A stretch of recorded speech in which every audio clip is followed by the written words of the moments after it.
Big boss season 9 లోకి wild card entries అడుగు పెట్టబోయే తరుణం రానే వచ్చేసింది. ఇక ఈ సీజన్ కి న్యూ కంటెస్టెంట్స్ నే కాదు, ఆల్రెడీ మిగతా సీజన్స్ లో ఆడి గెలిచిన విన్నర్స్ ని కూడా తీసుకురావచ్చు. ఇక ఇప్పుడైతే బిగ్ బాస్ హౌస్ లోకి చాలా క్యూట్ గా ముద్దు ముద్దు మాటలతో మాట్లాడే కుందేలు పిల్ల లాంటి అమ్మాయి యష్మి అయితే బిగ్ బాస్ మెయిన్ గేట్ ద్వారా ఎంట్రీ అయితే ఇచ్చేసింది. శివంగి మళ్ళీ హౌస్ లోకి అడుగు పెట్టేసింది. సీజన్ 8 తో తన సత్తా చాటుకున్న యష్మి సీజన్ 8 లో చేసిన తప్పుని సరిదిద్దుకుని మళ్ళీ సీజన్ 9 లో ట్రోఫీని గెలుచుకోవాలని కంటెస్టెంట్స్ తో తలబడి తన ఇంట్రో ప్రూవ్ చేసుకోవాలని వచ్చింది. యష్మిని చూసి రితు చౌదరికి అయితే ఫ్యూజులు ఎగిరిపోయాయి.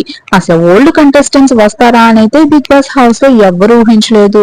ఎవరైనా న్యూ కంటెస్టెంట్ వస్తారనుకున్నారా కానీ ఆల్రెడీ ఆడి బిగ్ బాస్ హౌస్ ఎలా ఉంటుంది, వీళ్ళ స్ట్రాటజీస్ ఎలా ఉంటాయి, ఏ టాస్క్ ఆడితే ఎక్కడ బాగుంటుంది, ఎక్కడ నగ్గాలో ఎక్కడ తగ్గాలో తెలిసిన కంటెస్టెంట్స్ ని బిగ్ బాస్ మళ్ళీ పంపుతాడని అయితే హౌస్ మేట్స్ అందరూ అనుకోలేదు. ఇక యష్మిని చూసి హౌస్ మేట్స్ అందరూ కూడా చాలా ఆశ్చర్యపోవడం జరుగుతుంది. ఇక తన హౌస్ లోకి వచ్చిన తర్వాత అందరూ కూడా తనకి షేక్ హ్యాండ్ ఇచ్చి ఒకరి పేరు ఒకరికి చెప్పుకొని పరిచయం చేసుకోవడం జరుగుతుంది. బికాస్ అందరికీ తెలిసిందే, ఇమాన్యుల్ అయితే అందరినీ బిగ్ బాస్ హౌస్ లోకి వచ్చిన వాళ్ళందరినీ కూడా చాలా హార్ట్ఫుల్ గా లోనికి రమ్మంటాడు. ఎందుకంటే ఇమాన్యుల్ కి వేరే షోస్ ద్వారా కూడా ఈ కంటెస్టెంట్స్ అందరూ తెలుసు. కొంతమందికి అయితే యష్మి అంత పరిచయం లేదు. ఇక చెప్పాలంటే తనుజ కూడా యష్మి అయితే పరిచయం లేదు.